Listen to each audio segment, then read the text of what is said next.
Moving in Sefer Mishlei, Perek Chaf chapter 25, towards the end. This chapter begins with a very interesting pasuk, as it is describing where these perakim, or where these meshalim, these pasukim are taken from. Apparently, they were written at different times. They were not revealed at the same time. And that is why the first pasuk begins, Gam ele Mishlei Shlomo asher etiku anshe Chizkiyahu melech Yehuda. These two are the Proverbs of Shlomo, which the men of Chizkiyahu, during the reign of Chizkiyahu, the king of Yehuda, they maintained, or they put together, they copied, they wrote it down. According to the tradition, Shevna HaSofer took these portions that were hidden away. That perhaps one of the reasons that they were hidden away was that it was not meant for them to be revealed. Maybe certain parts of it were not meant to be seen by everybody.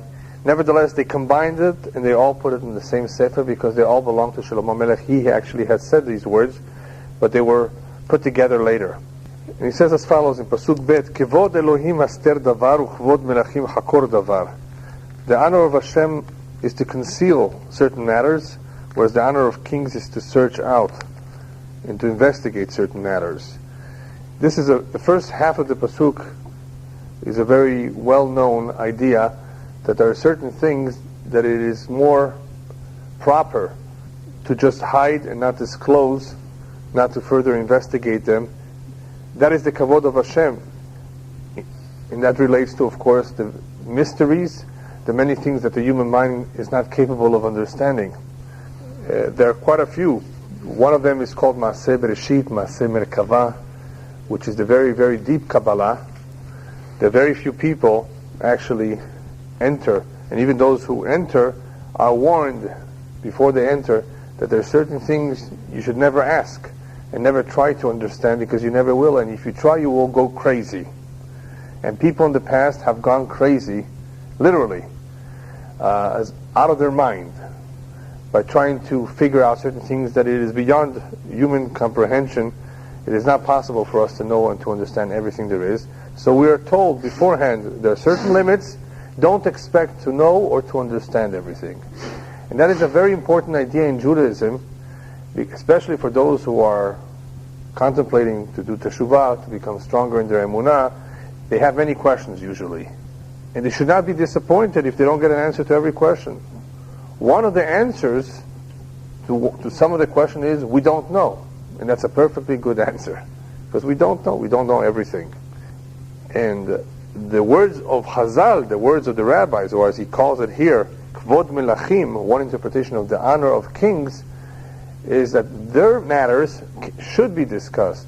Their matters can be investigated. There are many things in the Gemara, in the Halacha.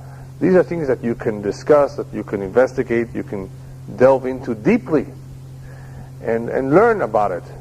That's the kavod of the melachim. Actually, that is the good thing to do when it comes to the words of the rabbis, to the oral law. But there are certain areas in Judaism where it is not possible for us to ever grasp the meaning of them. And one of them is the chukim. As you know, the mitzvot of the Torah are divided into chukim, mishpatim, Otot, Chukim.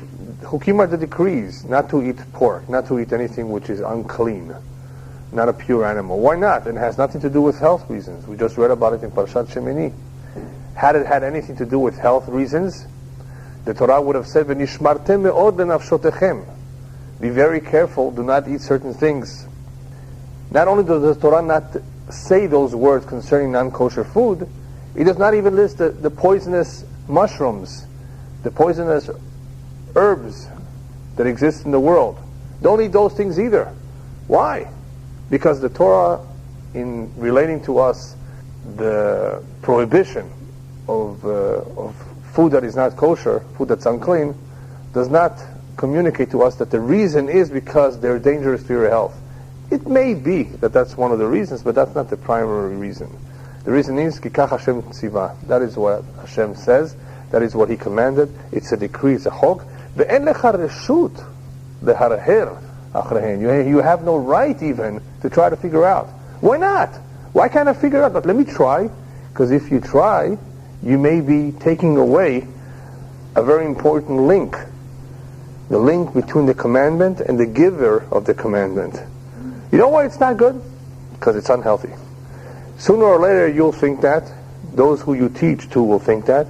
And what about Hashem? It will be all forgotten. He's the one that commanded, He's the one that gave it. So don't try to make up your own ideas of what it could be. It is definitely possible that there is more than one reason for a mitzvah. But because it's a chok, it's not a logical mitzvah. Hashem tzivah. Hashem said so.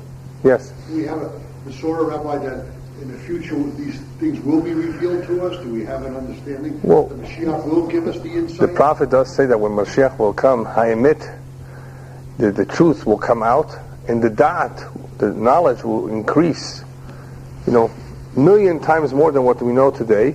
And obviously many aspects of the Torah that are hidden now will probably be revealed to us. Sure. Because at that point we will also be on a higher spiritual level, so we will also be able to understand and know more. So there are many areas in Judaism that it's not possible for us to fully understand. And even if one were to live for 1,000 years, as it is described elsewhere, it wouldn't do him any good in trying to figure some of these things out. It's not documented. And with the human mind, it's not possible to figure it all out. And that leads to the next pasuk, which is somewhat a comparison to what he just said. Shamayim larum va'aretz la'omek v'lev melachim en cheker. The heaven for height, the earth for depth, and the honor of kings are unsearchable. You can't measure the height of the heavens or the depth, even though we can measure the depth of the earth today, because we know the diameter, we've seen the globe from space, we have an idea, but nevertheless it's a description of how we don't know what's underneath. Man has not dug too far down, only a couple miles down the crust of the earth. So these are things, just like the Shamayim and the Aretz, are things that we see. Nevertheless, we don't know fully what's out there.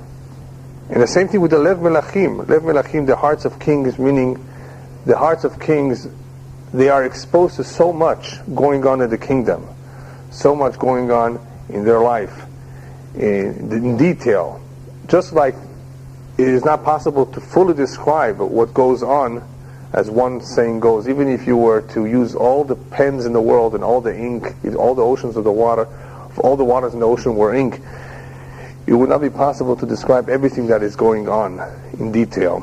In the same way that it is not possible to fully comprehend everything that's going on in the world. We're so limited, not only in time, but in our abilities to figure out what's going on, the reasons for everything. Yes? Like you explained before about the chok, yeah. that we shouldn't even bother trying to. Well, why did Shlomo HaMelech try to figure out about Para Adumah? And he said, it's beyond me. So obviously he was searching, he was trying to come up with a rational understanding of that chok. So you said don't... No, it is permissible. It is permissible to be doresh.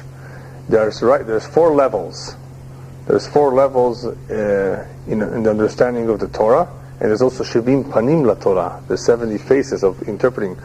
And the 4 levels or 4 layers of Torah include the simple, the Peshat, the Derash, right, the Remez, and the Sod. And what we're talking about here is all the Sodot behind it, which is really the essence of the mitzvah. That is beyond us. But the drashot in the Pashut Peshat, that of course, a lot of it is actually mentioned by the commentaries. What Para Adumah, the red heifer, represents. But it's so complex. Part of the complexity is that it makes you clean, but it makes you unclean too. Right? But we know why it's necessary, we know what's involved, what it defeats, the significance of it. So we have an idea of the significance of Para Adumah. Right? We have also an idea of the non-kosher foods. The Torah says so clearly. If you ingest these foods, v'nitmetem bam, and the word v'nitmetem, which means unclean, is missing an aleph, and the rabbis tell us v'nitmetem v'nitamtem, that your hearts will become clogged or blocked spiritually, so they will be an obstacle in your way to perform Torah mitzvot.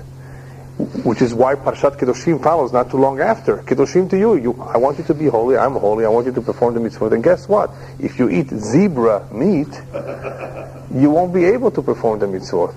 If you eat shrimps, oysters, clams, and especially octopus, that's just my contribution, all of these things with the tentacles, you're going to become like them because you are what you eat. That's what they say.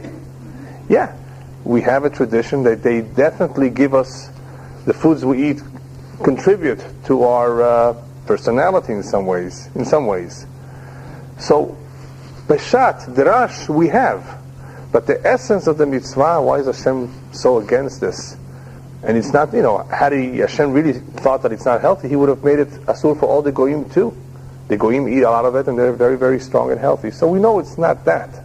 It's more than that. It has to do with Tumah and Tahara, and the whole area of Tumah and Tahara is really something that we don't fully understand how it works. We don't see it. But we know it exists, the Torah says so, and it's enough that the Torah says so. Hashem created the world, he knows what's in his world. And what will give us a hard time to perform the mitzvot. He's going to tell us to stay away from those things that give us a hard time. And the food is something that affects our nefesh. Alright, let's go on. Next pasuk. Hago sigim mikasef vayetze latzoref keli. Remove dross from silver. You know what dross is? D-R-O-S-S. I've never used that word. It's a hard word in English. Dross is the impurities. Those who are silversmiths, goldsmiths, smiths, in their preparation of the metals, in their forming a vessel, a keli, they refine, they remove the dross, I guess others would call it the impurities that exist. In Hebrew, we call it sigim. Hagoy sigim mikasef vayetze latzoref keli. So if you remove the dross from silver and a vessel emerges for the refiner, a beautiful vessel emerges. If he wants a beautiful vessel to emerge, he has to make sure that he removes all the impurities. This has several meanings. One is obviously the human being himself is full of imperfections.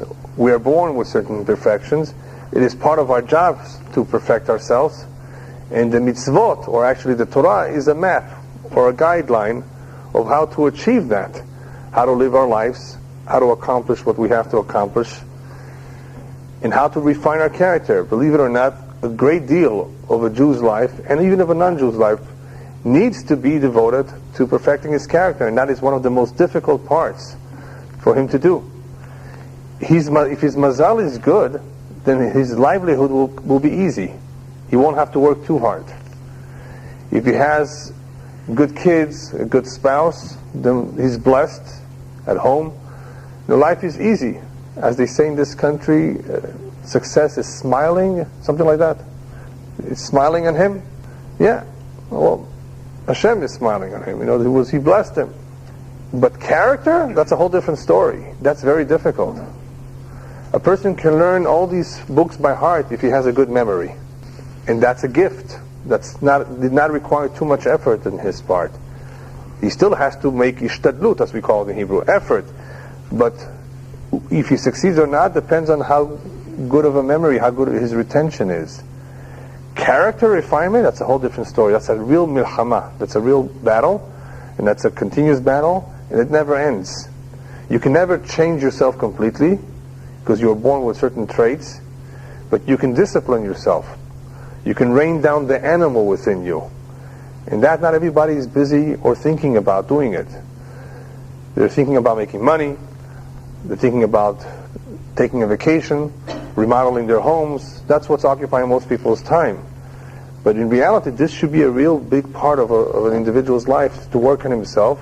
And everybody knows himself. Once you reach a certain age, you know your strengths, you know your weaknesses.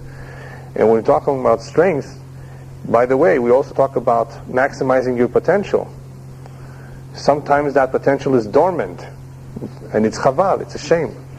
If it's not used, if it's not put to use, it's a shame. You can accomplish so much if you only applied yourself. But we're not going to talk about the potential right now. We're going to talk about a little bit about the weaknesses or the impurities, which is a big problem. Because of these impurities, people fail in areas of shlom bayit, of relationships, husband and wife, ben adam lechavero, between man and his fellow Jew. People fail in this area, and we know that the Torah consists of two parts: the mitzvot between us and Hashem, and the mitzvot between us and our friends. How could a person fulfill v'aftare lecha kamocha, to love your friend like yourself, to treat him respectfully, to visit him when he's sick, to go comfort him if somebody passed away in his family? All of this is chesed, to do chesed, to be kind to others. It's not easy. It comes easy to some people because they're very kind in their nature. But what about those people who are reserved, antisocial, don't want to go out too much, don't want to be seen? They have the challenge in that area of going and spending time with people, inviting them over. Some people don't like having guests in their home. It's hard for them. That's their challenge. So we're not only talking about midot here, we're talking about the bigger picture of performing certain mitzvot that are difficult because of the inner nature. And why is it difficult? Because of all these impurities. And I'm going to talk a little bit more about it towards the end, because it has a little bit to do with astrology, of why is it that certain people are inclined to do certain things, and what is it that prompts them, and why is it that sometimes people hold back from doing something. But that's the birur here. The birur in society, in a country, is also very significant. Because the next pasuk says, Hago rasha lifnei melech v'yikon batzedek kis'o. Remove the wicked man before the king, and his throne will be established with righteousness. A lot of people complain that Kadosh Baruch Hu is not righteous, Chas v'shalom. There's no tzedek, there's no justice. And now he tells us why. Hago rasha lifnei melech. Remove the reshaim from amongst you, and then everything will be okay. When society does not remove, does not refine, does not filter out the evil from amongst them, Hashem has to do it. And when Hashem comes out and does it, a lot of people get hurt in the process, in the midst of all of this. When He's removing the Reshaim, Ki oy l'rasha ve'oy l'shcheno. Woe to the evil man, woe to his neighbor, if you're in the wrong place at the wrong time. Hashem wants to remove the Reshaim. The typical example of Hashem getting involved is what the rabbis called a pura'anut sheba la'olam, a major disaster or calamity that comes to the world. For what purpose? Rak lechalot et mamzerim. Only to do away with the bastards. Which bastards? Which mamzerim? The ones we're not aware of. Because the ones that we know not to marry with them. They're untouchables. In some ways, they are touchable. They can get married to certain people, but they cannot really be a real part of the Jewish society. But we are aware of them. There's no danger. It's the ones we're not aware of. What's going to happen? Chas v'shalom mamzerim mitrabim. There will going to be an increase in mamzerim. You know what that's going to do to the Jewish people? Hashem says, don't worry. The ones you're not aware of, I will destroy. I will remove. They will live this world before their time, at an early age, in some misfortune, in some calamity that will strike the world, an earthquake or the like. So that's an example of where Hashem intercedes, where human beings cannot. But then there are situations where human beings can, and they have an obligation to do justice and to remove that which is evil in their community, in their city. And if they don't do it, the whole city suffers. Hashem has to do it. That's the meaning of Hago Rasha Lifnei Melech, before the king. Remove the Rasha. Because he's the one, the Rasha is the one that's interfering with Yikon Batzedek Kis'o, that there should be righteousness, that there should be justice from above. Commentators also say that the more sigim, the more impurities there are in a vessel, the worse the vessel is. It doesn't have its real shape and form. It's not the kavod, therefore, for the king that so much impurities be around amongst his people, especially amongst Am Yisrael. It is not kavod for him, and therefore he has to remove them. And if we don't remove them, he removes them. Next pasuk, Al tithadar lifnei melech ubimkom gdolim al ta'amod. This happens quite a bit. Do not glorify yourself before a king, and do not stand in the place of great men. A lot of people that push themselves to high positions, they're not invited, right? They try to get to the top in an indirect way. He says, don't try to push yourself too hard to be before the kings, to be in high places. Maybe it's not for you. Why not? First of all, Listen to the next pasuk, what can happen if you did. כי טוב אמור לך עלה הנה להשפילך לפני נדיב אשר ראו עיניך. For it's better that he say to you, come up here, than to humble you before a prince that your eyes have seen. In other words, it's better for a person to be called up, to be promoted by the king directly, by those who are on top, than having had yourself go up on your own and then being let down, being pushed down. This leads to a tremendous amount of embarrassment. To better understand this idea of what it means to wait things out, let the mazal do its trick. Let the mazal do what it's intended to do. Don't push your mazal too hard. To understand this idea better, think of an individual who has a lot of money, and every day for dinner, and for breakfast, whatever, for his meals, he has a very simple meal. He doesn't go to the most expensive stores to dress up. He doesn't drive the most expensive car. He lives in a very humble home, and he has millions of dollars. Imagine him, and imagine somebody else who has the exact same amount of money, but just the opposite. Very high standard of, 3 maids, fine furniture, 3 cars, chauffeur, right? Exact opposite. What will happen if these 2 individuals lose all their money? Will one feel it more than the other? Of course. The one who got used to such a high standard of living, it will be much more painful for him, the transition to poverty, than the one who was always living modestly. His fall is not as painful.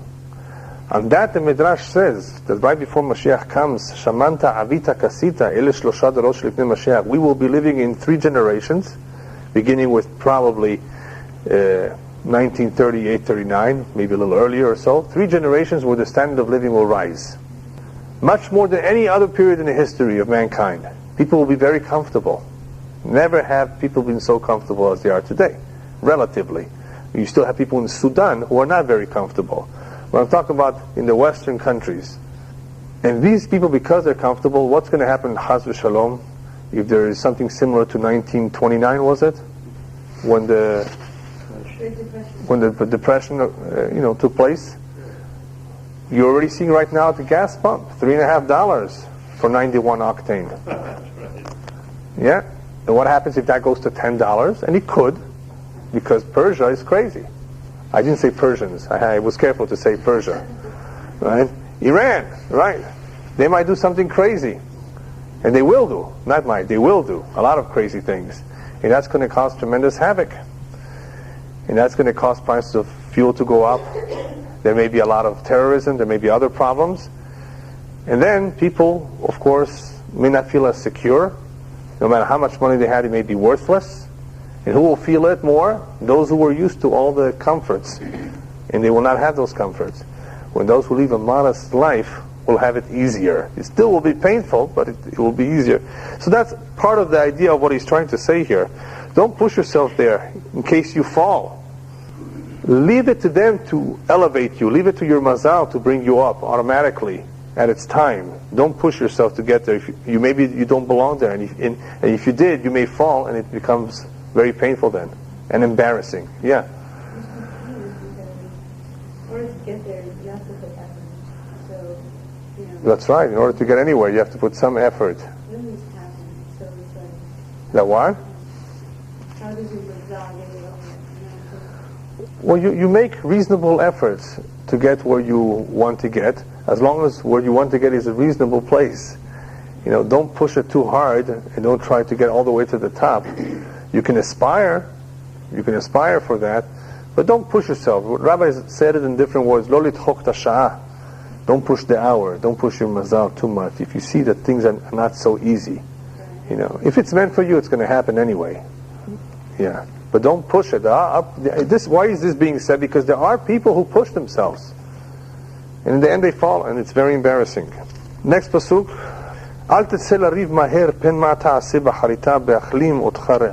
Very important pasuk. Do not go out quickly to quarrel, lest you will know what you will do at its end when your friend puts you to shame. The words are not so clear, but basically what it says is, before you go out to quarrel with somebody, before you go to argue, before you get involved in an argument, find out what it's all about. Maybe it's not worth arguing about it. Maybe there's no solution to it, so why argue? So be careful. Check it out. Because at some point in time, after you've begun arguing, you may not know what to do and how to get out of it. To what is this compared to? To a crack, to an opening in a dam. Once the water goes out, there's no turning back, there's no escaping. Once you're involved in an argument, once it's wide open, it's going to be very difficult to escape the shame, the trouble that this may lead you into. So before you get involved in a quarrel is not something to be taken lightly. A big argument, a machloket, chaz v'shalom, check it out. It's not something to be involved in so easily. You have to know, ma ta'aseh b'harita, what are you going to do at the end once you're involved? Do you have a solution for it?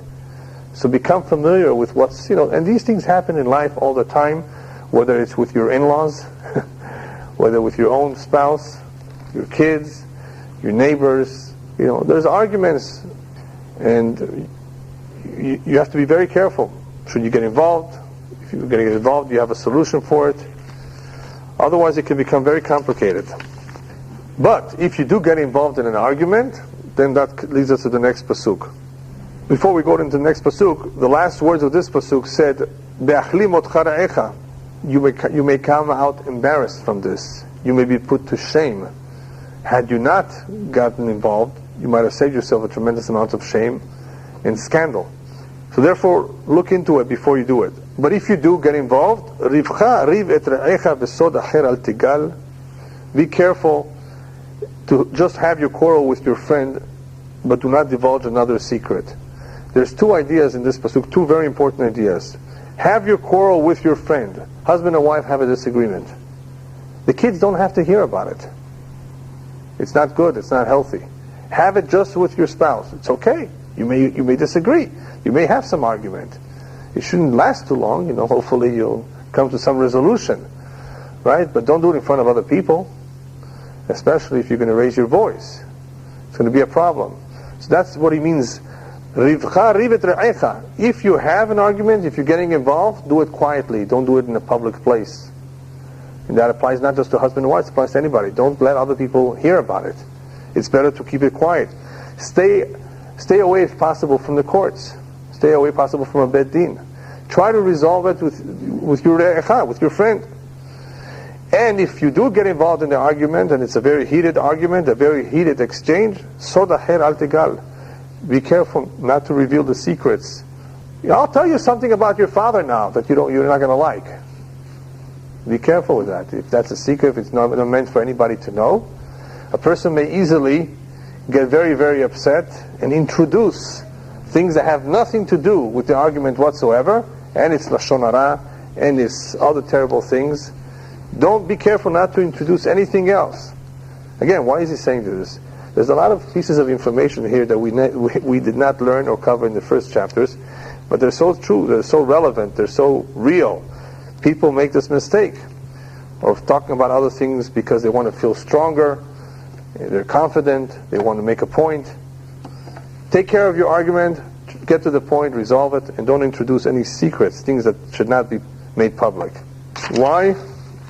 Next pasuk, pen yachazetcha shomea v'dibatcha lo tashuv.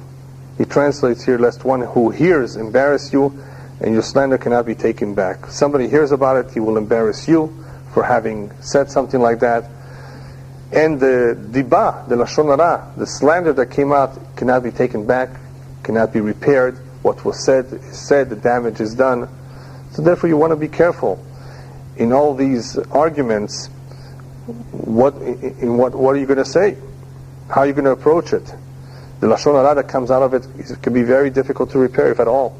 And the shame that one may have as a result of exposing certain things is also tremendous damage to himself, to his reputation. These are things that are almost irreparable. So think twice before you say something, before you do something like that. Rabbis tell us, I think it's mentioned in the Sefer Hasidim, whoever reveals the sin of his friend in public, his sin for doing that will never be atoned for. Because the damage that he has done by publicizing something like that, how are you going to take it back? People already know. How are you going to fix it? So before you make something public, before you talk about something that is very sensitive, not everybody thinks about it. In the heat of the argument, they get all upset, they say all sorts of things, they curse, they use bad language, and a tremendous amount of lashon hara and machloket sin'ah comes out of this. And since this is the time that, unfortunately, the sinat chinam was very, very strong during the days of the students of Rabbi Akiva, the Sfirat HaOmed, it's obviously a good idea to talk about it. That is one of the reasons why we learn Pirkei Avot, to work on ourselves, to accept everybody, to see the good in everybody, to respect each other. Something which people have a hard time with, but nevertheless, this is what needs to be done. If you want to live well with everybody, get along with everybody, and eliminate sinat chinam, this is also what will bring the Mashiach. The baseless hatred is a tremendous problem that has existed too long, everywhere, throughout history. And it stems, of course, from a lack of understanding that every human being is special in some way. Just as simple as that. I mean, it's a lot more complex than what I just said, but that's one of the ideas. Everyone is created b'tselem Elokim. Every human being, not just every Jew. There's something good and special about them. They're needed in this world. They have a mission. Don't look down at them. But it takes work. Tapochei zahav b'maskiyot kasef, davar davur al ofnav, like golden apples on silver-plated vessels, is a word spoken with proper basis. Here he says how important and beautiful a good word can be. A good word, said in the proper time, said properly, can make a big difference. It's like tapuchei zahav b'maskiyot kasef. Maskiyot kasef means kelim that are silver-plated, and they are adorned with golden apples, with golden flowers. What do you have when you have gold over silver? You have a contrast. The yellow of the gold and the silver of the right color of the silver. It's a contrast. It's beautiful. It stands out. In the same way, good words said in the proper time, they have the power of, they are moshchim. They attract, they influence, they make a difference to people. The reason he's saying this is because we just talked about lashon hara, dibah, slander, how that is so damaging. Whereas if it's done properly, in the right time, a kind word, a good word, said in the proper way, can make tremendous difference to those who are listening to it. Just like tapuchei zahav b'maskiyot kasef, just like golden flowers or apples in a silver keli, how they enhance the beauty of the keli, the contrast between the two colors. Davar dabur al ofnav, the words are said properly in the right time. In other words, words are powerful, we know that, and words communicated in a certain way at a certain time can make a big difference to people. We know how people's moods change just by listening to certain words, listening to music. It's timing also. It's not just the word, he says both. Davar dabur al ofnav, something said in the proper way at its proper time. Nezem zahav v'chali chatem mochiach chacham al ozen shomat, like golden earring and jewelry of finest gold is a wise man giving reproof to an ear that listens. It's a beautiful zivug, he says. When you have the combination of a chacham who is reproving, who is rebuking, who's giving musar, and you have an ozen shomat, a listening ear. It's like nezem zahav v'chali chatem. These are pieces of jewelry. In other words, they go well together. They're beautiful. It's a great combination for somebody to be speaking, but does he have somebody that will listen to him? All the good words will not make a difference if you don't have a listening ear. So if you have the combination of somebody who knows how to speak, somebody who knows how to give musar, and an individual who's willing to listen, that's the best zivug possible. Why so? Because the commentaries explain that the kiyum ha-Torah, the fulfillment of Torah, is very much dependent on mochichim, those who rebuke, and those who are willing to hear rebuke. If there's a lack of will to listen to the musar, to the rebuke, to criticism, then it's a very grave problem. In other words, it's a very big weakness on the part of the individual, because he will not be able to progress if he's not willing to hear how he can improve himself. So Kiyum HaTorah, to be able to properly fulfill the Torah, to be able to properly advance and refine oneself, as we've spoken about before, one has to be willing to listen to Musar. So if you have that combination of an individual who's able to give the Musar and one who's willing to listen, that is a great zivug. That goes very well together. Ketzinat sheleg biyom katzir tzir ne'eman l'shulcha v'nefesh adonav yashiv. Like the cold of snow on the day of harvest is an emissary faithful to his sender who refreshes his master's soul. Very poetic, very cryptic, but a very, very nice way of putting it together. Basically, this is what he's saying. A person works very hard, b'yom katzir, on the day of harvest, and he sweats. It may be hot. If you give him cold water, cold shower, ketzinat sheleg, it's nefesh adonav yashiv. It refreshes him. Just like a little bit of cool air, cool water refreshes somebody who has worked hard and is hot, the same is true with the tzir ne'eman l'shulchav. Tzir ne'eman is a faithful emissary to his sender. Somebody that does his job, it's refreshing to the one who did the job and to the one who sent him. It's a great feeling of satisfaction. Mission accomplished. Who are we talking about here? Well, one individual who we're talking about is the human being who was sent down into this world, and every one of us has a mission. Everyone has a customized mission. And if he does his job, upstairs they're proud of him. It's like tzinat sheleg biyom katzir. It's refreshing. This man has done his job. And when that nefesh reaches olam haba, it feels great about itself. I was able to do all that in such a short time. Can you imagine the opposite if somebody sees that he wasted his time, didn't do anything, did not contribute to society? A lot of people, by the way, contribute in very meaningful ways to society, and they're not even Jewish. Do you know there are a lot of people out there in Africa, in the swamps, curing the Africans from malaria, from all sorts of diseases? They're actually volunteer. They're contributing in a meaningful way to society, to humanity. Everyone in some way. As long as you don't think just of yourself, you have something to contribute. And when you do so, it's B'nefesh adonav yashiv.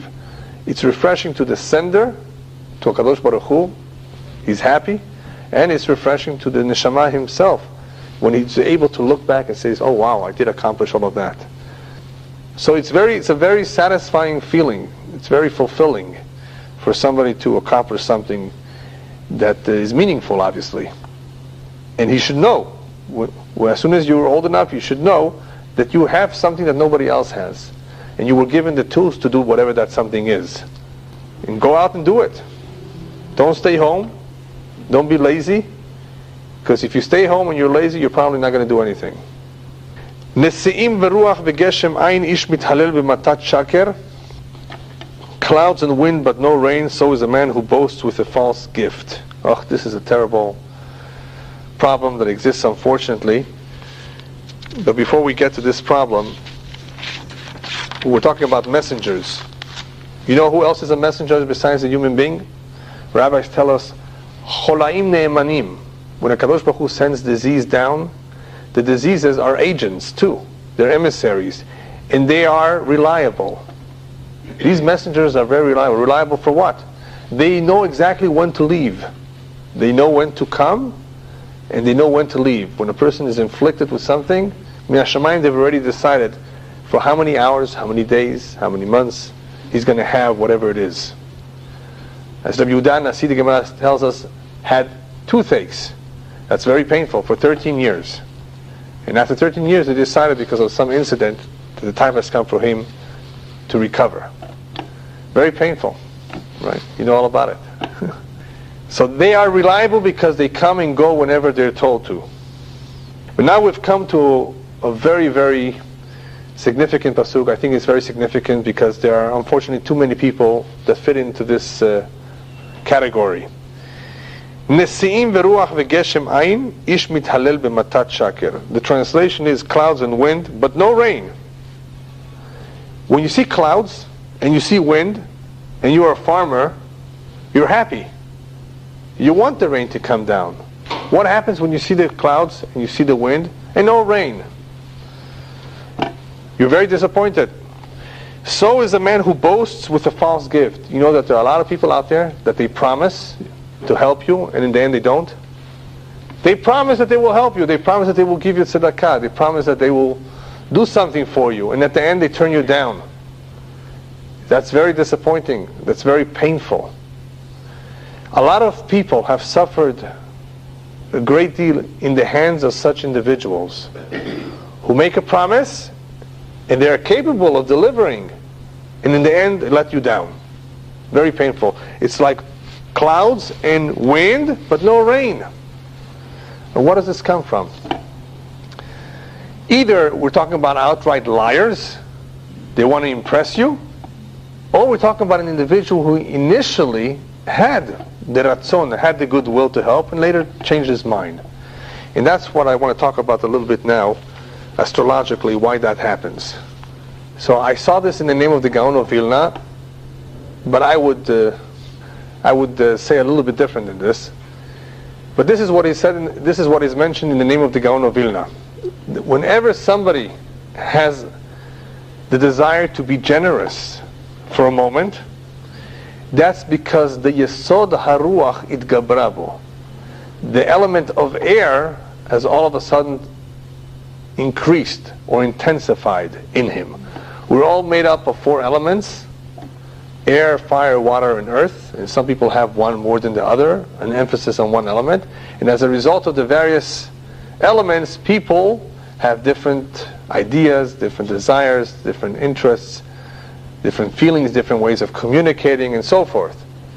And generosity is not kindness, so don't confuse the two. You know what kindness is? It's not generosity. What is generosity? Anybody know what's the difference between generosity and kindness? It's a hard one, huh? They sound the same, but they're not. A lot of people can be kind. Almost all the elements can be kind.